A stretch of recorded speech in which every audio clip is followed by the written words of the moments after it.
कहानी की शुरुआत में हमें एक लड़की सिमोन भागती हुई दिखाई देती है जो अपना पेपर देने के लिए आती है। वो भागकर सीधा अपने दोस्तों के पास आती है। सिमोन उनसे बात कर ही रही थी, तभी वहाँ उसका डैड फ्रेडरिक भागता हुआ आता है। फ्रेडरिक उसके दोस्तों से कहता है कि जितना जल्दी हो सके यहाँ से किसी दूसरी जगह पर भाग जाओ। फ्रेडरिक अपनी बेटी को वहाँ से भगाकर ले जाने लगता है और कहता है कि कुछ ही देर में एक जहरीली बारिश होने वाली है। फ्रेडरिक अपनी गाड़ी लेकर तेजी से आगे की तरफ बढ़ रहा था। दूसरी तरफ पूरे शहर में काले बादल छा जाते हैं। यहाँ फ्रेडरिक अपनी पूरी फैमिली को लेकर यहाँ से दूर किसी बंकर में जा रहा था ताकि वो सब उस जहरीली बारिश से बच सकें। फ्रेडरिक अपने बेटे से सीट बेल्ट बांधने को कहता है और इसी दौरान उसका ध्यान भटक जाता है, जिससे उसकी गाड़ी दूसरी गाड़ी से टकरा जाती है और देखते ही देखते पूरी रोड वहाँ गाड़ियों से जैम हो जाती है। यहाँ फ्रेडरिक एक आदमी से उसकी गाड़ी आगे से हटाने के लिए कहता है, लेकिन आगे से रोड पूरी तरह बंद हो चुकी थी, इसलिए वो अपनी फैमिली को लेकर वहाँ से निकल पड़ता है और वो सब सीधा जंगल की तरफ भागते हैं। पीछे से उन्हें एक आदमी रोकता है, लेकिन वो किसी की नहीं सुनते और सीधा उस बंकर की तरफ बढ़ते हैं और जल्दी से उस बंकर तक पहुंच जाते हैं। यहाँ फ्रेडरिक जल्दी से अपना फिंगरप्रिंट लगाकर उस बंकर को खोल देता है और सब उसके अंदर चले जाते हैं। जैसे ही वो अंदर जाते हैं, पीछे आसमान से बारिश की पहली बूंद एक पत्ते पर आ गिरती है और तेज बारिश शुरू हो जाती है। बंकर के अंदर आते ही फ्रेडरिक अपनी फैमिली को पूरी तरह सैनिटाइज कर देता है ताकि वो उस जहरीली बारिश से बच सके। तभी फ्रेडरिक अपनी बीवी एलन के हाथ में एक डिवाइस देता है और कहता है कि इस डिवाइस में बंकर से जुड़ी सब मालूमात है। तभी फ्रेडरिक एक सूट पहनकर बाहर जाने के लिए तैयार हो जाता है। जाने से पहले फ्रेडरिक अपनी बेटी सिमोन से कहता है कि मुझे हर हाल में बाहर जाना होगा क्योंकि मैं ही इस जहरीली बारिश को रोक सकता हूँ और अगर इसको रोका ना गया तो कोई भी जिंदा नहीं बचेगा। लेकिन आगे से सिमोन उसे बाहर जाने से मना करती है, लेकिन फ्रेडरिक उसे कहता है कि मैं वादा करता हूँ हर हाल में वापस आऊंगा। वो उसे अपने भाई का ख्याल रखने के लिए कहता है और वहाँ से चला जाता है। उसके जाते ही सिमोन अपने मोबाइल पर देखती है तो वहाँ उसके दोस्त भी मुसीबत में थे क्योंकि उसके दोस्तों के माँ बाप भी उस जहरीली बारिश की वजह से मारे जा चुके थे। ये देखकर वो बहुत घबरा जाती है। इधर एलन बच्चों के लिए चॉकलेट बना रही थी, लेकिन उसके चेहरे और कांपते हुए हाथों से साफ पता चल रहा था कि उसके अंदर भी खौफ बढ़ता जा रहा था। इसी दौरान उस बंकर का दरवाजा जोर जोर से कोई पीटने लगता है। यहाँ एलन उन्हें मना करती है और बताती है कि अगर तुम्हारे डैड होते तो वो खुद अपना फिंगरप्रिंट लगाकर अंदर आ जाते, इसलिए वो उन्हें उस आवाज को नजरअंदाज करने के लिए कहती है। लेकिन आगे से सिमोन अपनी माँ से कहती है कि हमें देखना चाहिए, क्या पता वो हमारे डैड ही हो। इसलिए वो तुरंत आकर उस बंकर का दरवाजा खोल देती है और उसके सामने वही आदमी खड़ा हुआ था जो पहले उन्हें जंगल के अंदर जाने से रोक रहा था। वो आदमी उस बारिश में पूरी तरह भीगकर इन्फेक्टेड हो चुका था और इसी दौरान वो सिमोन के भाई को पकड़कर बाहर खींचता है। लेकिन तभी एलन वहाँ भागकर उस आदमी पर कूद जाती है और इसी दौरान उस जहरीली बारिश की वजह से वो वहाँ तड़पने लगती है। वो दोनों को जल्दी अंदर जाने के लिए कहती है, इसलिए सिमोन तुरंत उस बंकर का दरवाजा बंद कर देती है। अपनी माँ को मरते देखकर वो वहाँ फूट फूट कर रोने लगते हैं क्योंकि अब उनकी माँ उनके बीच नहीं रही। तभी सिमोन अपने डैड को कॉल करती है, लेकिन उसका डैड उसकी कॉल नहीं उठा रहा था, मतलब वो भी किसी खतरे में है। इसके बाद वो अपने भाई को रात के लिए सुला देती है। अगले दिन सिमोन का भाई वही डिवाइस देखता है जो उसके डैड ने उसकी माँ को दी थी। जब सिमोन उसे देखती है तो वहाँ उसे और भी बहुत सारे बंकर का मैप मिलता है, मतलब इस जंगल में बने ऐसे और भी बंकर मौजूद हैं। और यहाँ हमें पता चलता है कि फ्रेडरिक एक साइंटिस्ट था और उसकी कंपनी अपोलो ने ही ये सभी बंकर्स यहाँ बनवाए थे, क्योंकि फ्रेडरिक को पहले से पता था कि बहुत जल्द ही जहरीली बारिश होने वाली है जिससे सभी लोग तड़प तड़प कर मारे जाते हैं। इसलिए वह मौके पर ही अपनी फैमिली को बंकर के अंदर ले आया था। ये देखकर वो जल्दी से दूसरे बंकरों में मदद के लिए वहाँ सिग्नल भेजती है, लेकिन उसकी बदकिस्मती वहाँ से उसे कोई भी सिग्नल नहीं मिलता। तभी उसके दिमाग में एक ख्याल आता है तो वहाँ वो उस बंकर में रेडियो ढूंढने लगती है और खुशकिस्मती से उसे वहाँ वो रेडियो मिल जाता है और वो जल्दी से उस रेडियो पर मदद के लिए चिल्लाती है, लेकिन वहाँ भी सिग्नल नहीं आ रहे थे। ये देखकर वो अपने भाई को रेडियो का एंटेना ऊपर ले जाने के लिए कहती है और खुशकिस्मती से वहाँ सिग्नल आ जाते हैं और सिमोन तुरंत दूसरे बंकर से एक लड़के फ्लिप से बात करती है, लेकिन उससे पहले वो और बात कर पाती वहाँ सिग्नल कट जाते हैं। ये देखकर उसके भाई की आंखों में आंसू आ जाते हैं, लेकिन रात दोबारा से उसे रेडियो में फ्लिप की आवाज आती है। वो उससे बात कर ही रही थी, तभी बदकिस्मती से एक बार फिर से सिग्नल कट जाते हैं। ऐसे ही दिन और महीने गुजरते जाते हैं और हमें पूरे 6 साल बाद का समय दिखाया जाता है जहाँ रास्मस जवान हो चुका है और अब वो अपने डैड का इंतजार कर कर के थक चुका था। इसलिए वो सिमोन पर बहुत गुस्से होता है। इसलिए यहाँ अब सिमोन सोच में पड़ जाती है और उस बंकर से बाहर जाने का सोचती है। इसलिए जब रास्मस सो रहा था तब वो उसके कमरे का दरवाजा बंद कर देती है और उस वायरस से बचाव के लिए एक सूट पहनकर पूरे 6 साल बाद उस बंकर का दरवाजा खोलती है। और जैसे ही वो दरवाजा खोलकर बाहर आती है तो वहाँ हर तरफ उसे अपनी माँ की चीखें सुनाई देती हैं, लेकिन वो खुद को संभालते हुए आगे बढ़ती है और चलते चलते शहर की तरफ आ जाती है। आते ही वहाँ उसे एक साइन दिखाई देता है जो आगे की तरफ इशारा कर रहा था, जो यहाँ से पूरे 2500 मीटर दूर था। सिमोन उस साइन का पीछा करते करते एक बिल्डिंग के अंदर पहुँचती है जहाँ उसे हर तरफ सिर्फ लाशों के ढेर ही दिखाई दे रहे थे। तभी वहाँ उसे एक कुत्ता देख लेता है और अचानक उसके पीछे पड़ जाता है। वो भागती भागती एक कमरे में छुप जाती है। अगली सुबह रस्मस नींद से उठकर उसके पास आता है तो सिमोने उसे बताती है कि कल रात में बंकर से बाहर गई थी और बाहर हर तरफ लाशों के ढेर पड़े हुए हैं और कोई भी जिंदा नहीं बचा है। ये सुनकर रास्मस थोड़ा सा घबरा जाता है, इसलिए वो उसे कहता है कि कल सुबह ही हम दोनों यहाँ से बाहर दूसरे बंकर की तरफ जाएंगे। लेकिन रात में अचानक एयर वेंट ब्लॉक हो जाते हैं और बंकर के अंदर ऑक्सीजन खत्म होने लगती है, जिससे वहाँ सिमोन बेहोश हो जाती है। लेकिन मौके पर ही रास्मस उसे वहाँ से घसीटता हुआ बंकर से बाहर ले आता है और बाहर आते ही वहाँ उन्हें कुछ लोग पकड़ लेते हैं जिन्होंने उस बंकर के एयर वेंट ब्लॉक किए थे, इसलिए वहाँ ऑक्सीजन खत्म हो गई थी। दरअसल जब उस रात सिमोन घर से बाहर गई थी तब उन लोगों ने उसे देख लिया था। वो दोनों को दोबारा बंकर के अंदर लेकर एक कमरे में बंद कर देते हैं। वहाँ वो लोग खाने का सामान ढूंढते हैं, लेकिन वहाँ सब खाना खत्म हो चुका था। इसलिए वहाँ उनका लीडर मार्टिन कहता है कि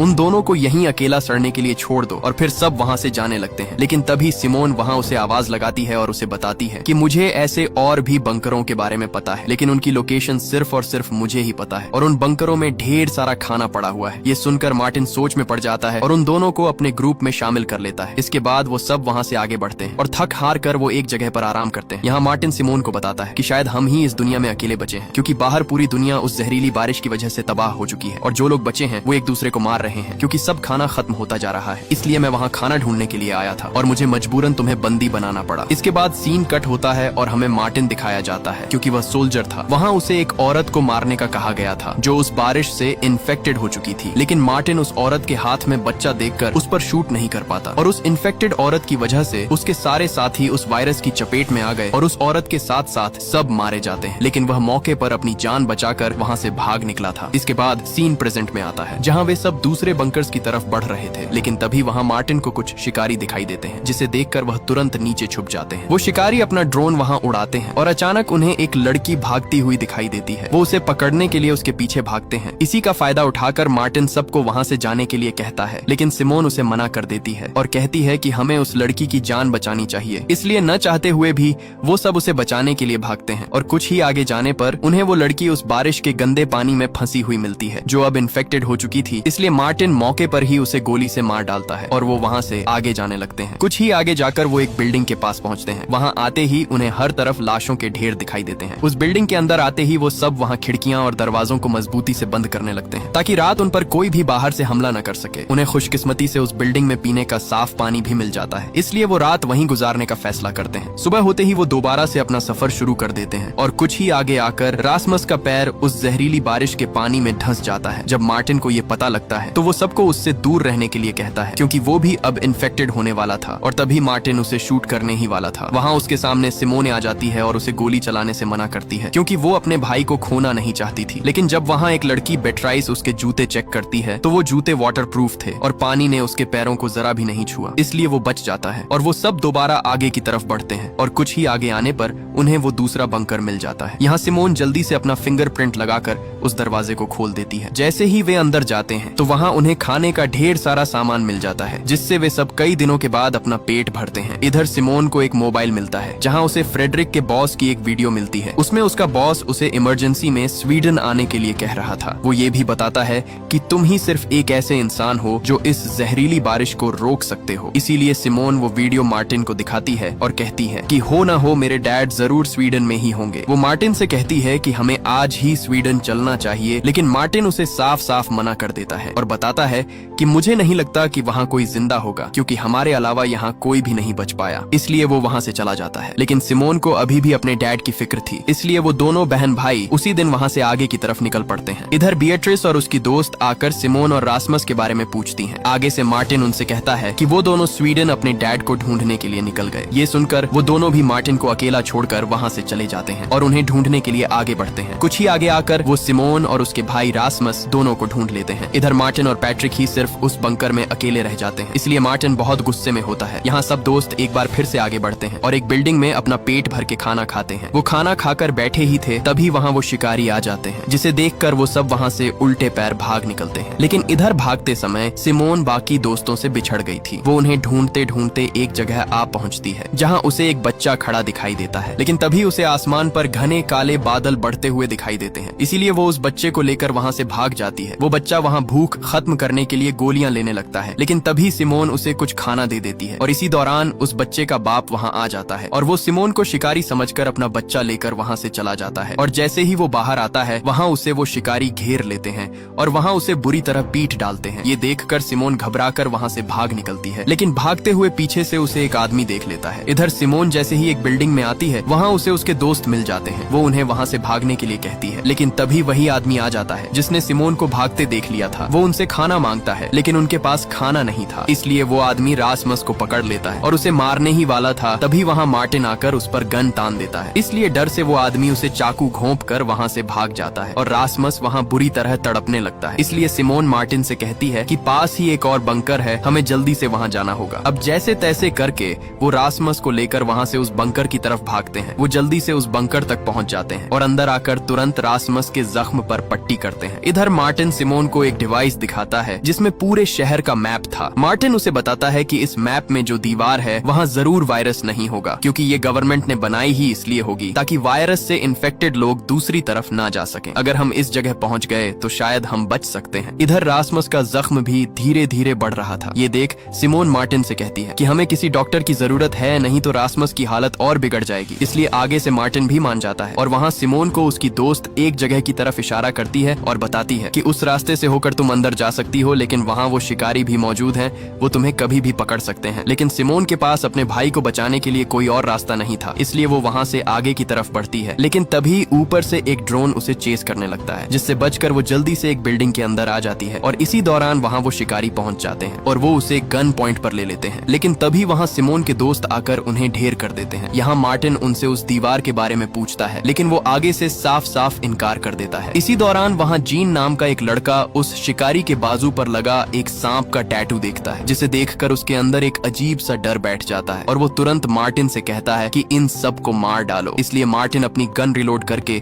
उन्हें वहीं पर मार डालता है और वो सब रासमस को वहाँ से लेकर उसी डॉक्टर की तरफ बढ़ते हैं। वो आगे बढ़ ही रहे थे, तभी वहाँ जीन के दिमाग में उसी टैटू के बारे में ख्याल आता है। इसी के साथ सीन फ्लैशबैक में जाता है, जहाँ जीन एक घर पर रह रहा था। वहाँ 3 लोग थे, जिनमें एक छोटी लड़की और उसकी माँ और पिता थे। क्योंकि जीन की माँ और पिता उस वायरस से मारे गए थे, इसलिए उसे एक घर में पनाह मिल गई थी। एक दिन जब जीन उस घर में काम कर रहा था, तभी वहाँ शिकारियों की एक गाड़ी आती है। तब वो उस लड़की का बाप जाकर बाहर देखता है, तो वो शिकारी उससे कोई बात पूछते हैं, लेकिन वो आगे से मना कर देता है और बात न बताने पर वो उसे वहीं पर गोली मार डालते हैं। इधर जीन भी उन्हें एक सुराख से देख रहा था। तभी वहाँ उसे वही आदमी दिखाई देता है जिसके हाथ में सांप वाला टैटू छपा हुआ था। ये देखकर जीन उस लड़की का मुंह जोर से दबाकर बंद कर देता है ताकि उसकी आवाज वो शिकारी न सुन ले। इसी दौरान वो शिकारी उस लड़की की माँ को भी पकड़कर वहाँ से ले जाते हैं। जब वो चले जाते हैं तब जीन उस लड़की के मुंह से हाथ हटा देता है, लेकिन जब वो देखता है तो वहाँ वो लड़की अपना दम तोड़ चुकी थी। ये देखकर जीन अंदर से पूरी तरह टूट जाता है। इसके बाद सीन प्रेजेंट में आता है, जहाँ वे सब एक जगह पर पहुँचते हैं। वहाँ वे ड्रोन की मदद से उस डॉक्टर के घर का पता लगाते हैं और पता लगाकर वो उस डॉक्टर के घर तक पहुँच जाते हैं और तभी वो उस डॉक्टर के घर का दरवाजा खटखटाते हैं। तभी वो डॉक्टर बाहर निकलकर उन पर गन तान देती है, लेकिन जैसे तैसे करके सिमोन उसे शांत करती है और मौके पर ही मार्टिन उसे सब कुछ बता देता है कि उन्हें उसकी मदद की बहुत जरूरत है। इसलिए वो उनकी मदद के लिए तैयार हो जाती है और वो डॉक्टर रासमस के जख्म पर टांके लगा देती है। इसी दौरान वो उसे बताती है कि रासमस का जख्म अभी पूरी तरह ठीक नहीं हुआ, इसलिए हमें इसे टेटेनस का इंजेक्शन लगाना होगा। वो उनसे कहती है कि इंजेक्शन के लिए हमें एक बंकर में जाना होगा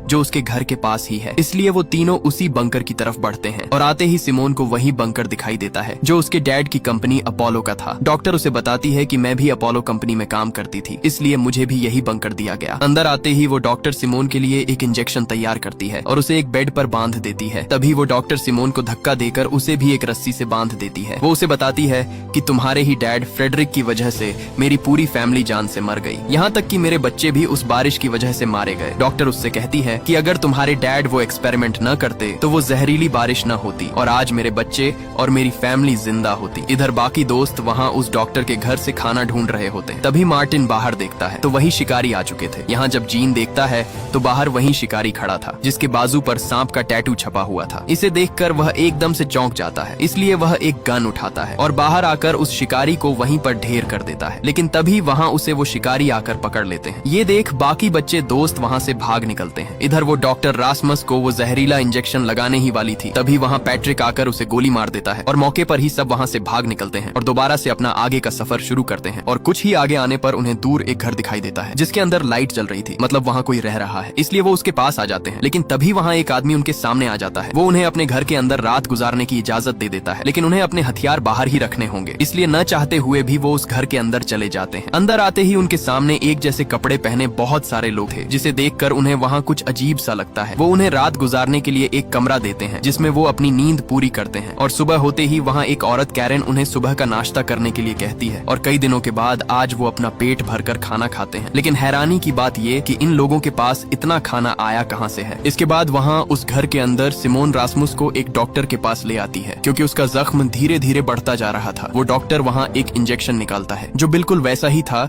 जो पहले उस डॉक्टर के पास था जो इन्हें मारना चाहती थी। इसलिए ये देखकर सिमोन उसे मना कर देती है और कहती है कि रासमुस को बेहोश किए बिना उसका इलाज करे। इसलिए वो डॉक्टर उस इंजेक्शन को साइड पर रख देता है और जब उस डॉक्टर का ध्यान रासमुस की तरफ जाता है तो मौके पर ही सिमोन वहाँ से एक इंजेक्शन को अपने पास छुपा लेती है। वो जल्दी से उन इंजेक्शन को चेक करने लगती है। चेक करते ही उसे पता चलता है कि ये अपोलो कंपनी के ही इंजेक्शन थे। रात को सब लोग खाना खा रहे थे लेकिन इधर मार्टिन छुपकर पूरे घर की छानबीन कर रहा था। तभी वो एक फ्रिज को खोलता है तो वहाँ उसके सामने इंसान की कटी हुई बॉडी लटक रही थी जिसे देखकर उसके पैरों तले जमीन ही खिसक जाती है। इधर वो आदमी सब दोस्तों को एक छोटा सा पैकेट देता है और सबसे कहता है कि अगर किसी के पैकेट में एक छोटा सा फूल आ गया तो उसको अपनी जान देनी होगी। मतलब यहाँ सब लोगों की भूख को मिटाने के लिए हम उसे काटने वाले हैं। ये सुनकर वो सब एकदम से चौंक जाते हैं। वो वहाँ से जाने की कोशिश करते हैं लेकिन उन्हें फिर से बैठा दिया जाता है। तभी मौके पर मार्टिन आकर उस आदमी के मुंह पर मुक्का दे मारता है लेकिन इसी दौरान वो डॉक्टर उसे गन पॉइंट पर ले लेता है। वो आदमी सबसे उनके पैकेट खोलने को कहता है। यहाँ धीरे धीरे सब अपना पैकेट खोलने लगते हैं लेकिन आखिर में जब लीना अपना पैकेट खोलती है तो उसी के पैकेट से ही वो फूल निकल आता है जिसे देखकर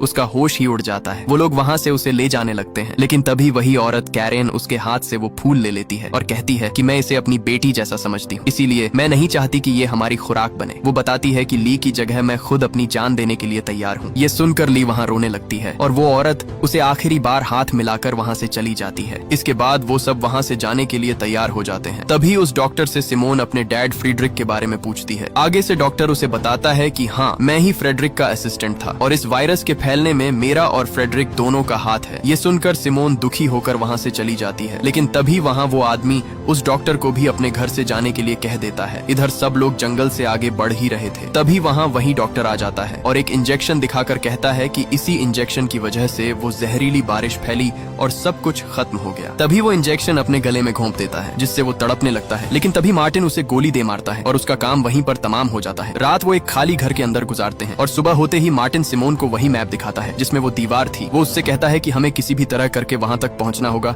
नहीं तो हमारा बचना मुश्किल है। इसलिए मार्टिन सबको वहाँ उस दीवार के पार चलने के लिए कहता है लेकिन यहाँ रासमुस उसे मना कर देता है और कहता है कि मैं नहीं जा सकता क्योंकि मेरी तबीयत अभी बाहर जाने की नहीं है। लेकिन सिमोन अपने भाई को अकेला नहीं छोड़ना चाहती, इसलिए वो किसी एक को उसके पास रोकने के लिए कहती है। यहाँ बेट्रिस उसके पास रुकने के लिए तैयार हो जाती है। इसके बाद वो चारों वहाँ से निकल पड़ते हैं। कुछ ही आगे आने पर वहाँ उन्हें एक और बंकर मिल जाता है। उसके अंदर आते ही उन्हें वहाँ कुछ पेंटिंग्स बनी हुई दिखाई देती हैं। मतलब इस बंकर में कोई फैमिली रह रही थी। उनकी खुशकिस्मती कि उन्हें वहाँ भी बहुत सारा खाना मिल जाता है। इसी दौरान पैट्रिक को एक टैबलेट मिलता है जिसमें कुछ वीडियोस रिकॉर्ड थी। पैट्रिक जब वो टैबलेट सिमोन को देता है तब उसे पता चलता है कि इस जहरीली बारिश के पीछे उसके डैड फ्रेडरिक का भी हाथ था, जिसे देखकर उसे बहुत बुरा लगता है। वो तुरंत उस बंकर से बाहर निकलते हैं लेकिन तब तक देर हो चुकी थी क्योंकि बाहर वो जहरीली बारिश शुरू हो चुकी थी। इसलिए वो दोबारा उसी बंकर में रात गुजारने का फैसला करते हैं। इधर सिमोन और पैट्रिक जब बातें कर रहे थे तब पैट्रिक उसे बताता है कि मेरा किसी को भी ख्याल नहीं है, यहाँ तक कि मार्टिन भी मुझे बहुत कुछ सुनाता रहता है। इसलिए वो एकदम से उठकर उस जहरीली बारिश में चला गया। यहाँ सिमोन उसे रोकने की कोशिश करती है लेकिन तभी वो उसे धक्का देकर नीचे बारिश में गिरा देता है और वो भी अब पूरी तरह बारिश के अंदर भीग चुकी थी। इसी दौरान मार्टिन अपनी गन लेकर आ जाता है। वो उसे गोली मारने ही वाला था तभी उसके सामने लिया आ जाती है। वो उसे गोली चलाने से रोकती है लेकिन मार्टिन भी साफ साफ मना कर देता है। इसीलिए लिया भी उसके साथ बारिश में चली जाती है लेकिन तभी वो देखता है कि बारिश का कोई भी असर उन पर नहीं हो रहा। तब वो अपनी गन नीचे कर देता है और उन्हें बंकर के अंदर भेज देता है। इधर रासमस और बिएट्रिस दोनों बैठे ही थे। तभी उस बारिश की एक बूंद बिएट्रिस पर जा गिरती है जिसे देखकर उसके होश ही उड़ जाते हैं। वो वहाँ रोती है क्योंकि अब वो भी इन्फेक्टेड होने वाली थी लेकिन रासमस उसे यकीन दिलाता है कि एक बूंद से कुछ भी नहीं होता, तुम बेफिक्र हो जाओ। इसलिए वो पूरी रात डर से गुजारती है। इधर जब मार्टिन को पता चलता है कि सिमोन खुद बारिश में नहीं गई थी बल्कि उसे पैट्रिक ने जानबूझकर धक्का दिया था, इसलिए वो उस पर गुस्से होता है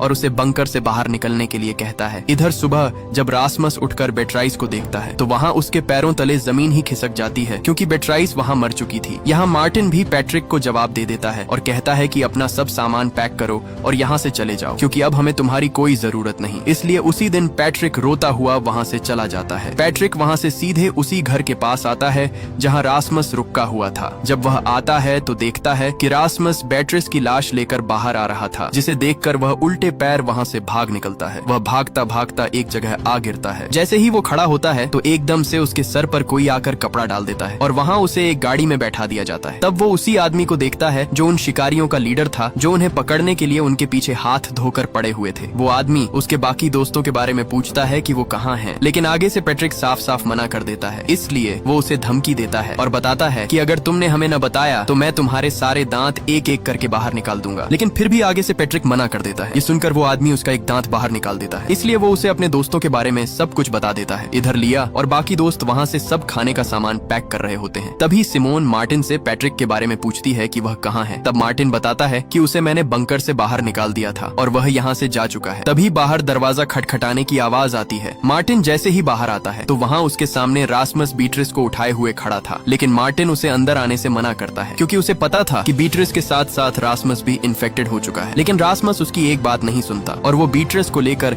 सीधे बंकर के अंदर आता है। रासमस बीट्रिस को मरा हुआ देखकर बहुत दुख में था। तभी सिमोन एक सूट पहनकर उसके पास आती है और उसे कहती है कि बीट्रिस अब मर चुकी है, इसलिए अब तुम्हें इसे छोड़कर हमारे साथ चलना होगा। लेकिन रासमस उसे साफ साफ मना कर देता है और इसी दौरान रासमस एक रेडियो लेकर वहाँ से चला जाता है। वो वहाँ से आगे आता ही है कि तभी उसके रेडियो में किसी की आवाज आती है। जब वो बात करता है तो वही शिकारी आगे से उसे बताता है कि तुम कितने लोग हो, अगर तुमने हमें न बताया तो मैं तुम्हारे दोस्त पैट्रिक को मार डालूंगा। इसलिए अब न चाहकर भी वो उन्हें अपनी लोकेशन बता देता है। इसी दौरान पैट्रिक उस शिकारी को बताता है कि रासमस पहले एक इन्फेक्टेड लड़की के पास था, लेकिन वह खुद अभी तक इन्फेक्टेड नहीं हुआ। ये सुनकर आगे से वो शिकारी खुश हो जाते हैं कि वही एक ऐसा इंसान है जो हमारे काम आ सकता है। इधर मार्टिन और लिया दोनों बीट्रिस की बॉडी को जंगल में दफना देते हैं, लेकिन तभी वहाँ सिमोन आ जाती है और वो वहीं एक मैप दिखाकर कहती है कि हमें अब रासमस और पैट्रिक दोनों को ढूंढना होगा क्योंकि उन शिकारियों ने उन्हें पकड़ रखा है। वो जल्दी से ड्रोन उड़ाती है और वहाँ एक शिकारी का ध्यान भटकाने के लिए एक आवाज लगाती है। वो शिकारी उस आवाज का पीछा करते हुए एक जगह पहुँचता है और आते ही सब दोस्त उसे वहाँ पकड़ लेते हैं। यहाँ मार्टिन रेडियो से उसके लीडर से बात करता है और कहता है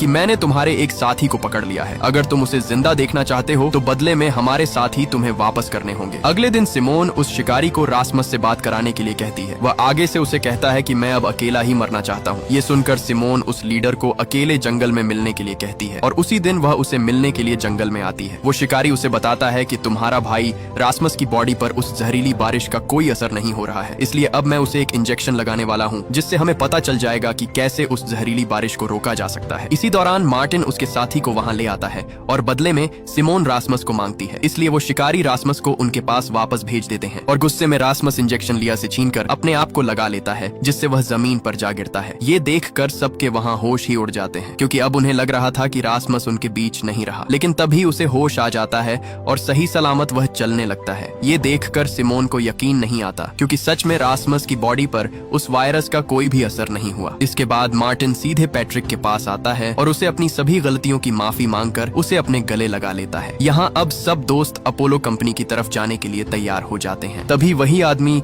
रासमस के माथे पर प्यार देकर कहता है कि तुम ही हम सबको बचाने के लिए हमारी आखिरी उम्मीद हो। इसके बाद वो सब वहाँ से निकल जाते हैं। कुछ ही देर में वो सब अपोलो कंपनी तक पहुँच जाते हैं। पहुँचते ही वो शिकारी सिमोन और रासमस को ही आगे जाने के लिए कहता है। बाकी सब लोग अंदर नहीं जा सकते, उन्हें एक बंकर में ही रुकना होगा। वो दोनों कुछ ही आगे बढ़ते हैं तो वहाँ उनके सामने फ्रेडरिक आ जाता है, यानी सिमोन का डैड। ये देखकर वह एकदम से चौंक जाती है। वह अपने डैड पर बहुत गुस्सा होती है क्योंकि उसके डैड ने वापस आने का वादा किया था, लेकिन कई साल बीत गए और वो नहीं आए। तभी अचानक रासमस नीचे गिरकर बेहोश हो जाता है। वो जल्दी से उसे मेडिकल वार्ड में ले जाते हैं और फ्रेडरिक सिमोन को बाहर इंतजार करने के लिए कहता है। इधर जैसे ही सब दोस्त उस बंकर के अंदर आते हैं, वहाँ लिया को जीन की जैकेट मिलती है। वो उसे ढूंढते हुए कुछ ही आगे बढ़ती है तो जीन उसके सामने खड़ा था, जिसे देखकर उसकी खुशी का कोई ठिकाना नहीं रहता। मतलब जीन अभी भी जिंदा था क्योंकि वो शिकारी असल में अपोलो कंपनी के ही थे। दूसरी तरफ फ्रेडरिक सिमोन को रासमस को दिखाने के लिए उसकी वार्ड के बाहर ले आता है। सिमोन अंदर जाना चाहती थी, लेकिन फ्रेडरिक उसे रोक लेता है और कहता है कि घबराने की कोई बात नहीं है, मैं ये सब तुम्हारे लिए ही कर रहा हूँ ताकि तुम सब इस वायरस से बच सको। इधर वार्ड में एक डॉक्टर रासमस की थूक का सैंपल लेना चाहती थी, लेकिन रासमस उसे मना कर देता है। तब वो डॉक्टर उसके साथ जबरदस्ती करती है, जिससे रासमस उसके हाथ पर काट लेता है। दूसरी तरफ फ्रेडरिक जल्दी से सिमोन के पास आता है और घबराहट में उसे बताता है कि अपने भाई को लेकर यहाँ से जितना जल्दी हो सके दूर चले जाओ, क्योंकि अब इस वायरस का कोई इलाज नजर नहीं आ रहा है और ये बहुत तेजी से फैलने वाला है, जिससे सब लोग मारे जाएंगे। जैसे ही वो रासमस के वार्ड में आता है तो वहाँ वो डॉक्टर रासमस के काटने पर तड़प कर मर चुकी थी। ये देखकर फ्रेडरिक जल्दी से रासमस की थूक लेकर माइक्रोस्कोप पर जब देखता है तो वहाँ उसके पैरों तले जमीन ही खिसक जाती है और वो तुरंत सब बंकर पर इमरजेंसी लगा देता है और सब बंकर वहाँ पूरी तरह बंद हो जाते हैं। फ्रेडरिक जल्दी से अपोलो कंपनी के मैनेजर से बात करता है। वो आगे से उसे बताता है कि किसी भी तरह करके रासमस का ऑपरेशन करो ताकि हम वैक्सीन बना सकें। लेकिन फ्रेडरिक को पता था कि अगर उसने रासमस का ऑपरेशन किया तो रासमस अपनी जान से हाथ धो बैठेगा और वह यह बिल्कुल नहीं चाहता था। इसलिए फ्रेडरिक सिमोन से कहता है कि जितना जल्दी हो सके अपने भाई को यहाँ से कहीं दूर ले जाओ क्योंकि उसकी जान खतरे में है। ये सुनकर सिमोन जल्दी से आकर मार्टिन से बात करती है और उसे बंकर के दरवाजे खोलने का रास्ता बताती है और जैसे तैसे करके वो उस बंकर का दरवाजा खोल लेते हैं और रासमस को साथ लिए बिना वहाँ से बाहर भाग निकलते हैं। लेकिन तभी आगे से फ्रेडरिक आ जाता है और उनसे कहता है कि तुम्हें रासमस को भी साथ लेकर ही जाना होगा। तभी फ्रेडरिक अपनी गन उन पर तान देता है और धमकी देता है कि अगर तुम रासमस को साथ लेकर नहीं गए तो मैं तुम सबको गोली मार डालूंगा। लेकिन अचानक मार्टिन आगे बढ़ता है और मौके पर ही फ्रेडरिक उसे गोली मार देता है, जिससे मार्टिन बुरी तरह जख्मी हो जाता है। लेकिन तभी सिमोन उसे धक्का देकर नीचे गिरा देती है और जैसे तैसे करके वो सब अपनी जान बचाकर वहाँ से भाग निकलते हैं। और इस मूवी का पार्ट 1 यहीं पर खत्म हो जाता है। अगर आपको इसका पार्ट 2 चाहिए तो कमेंट में पार्ट 2 लिखें।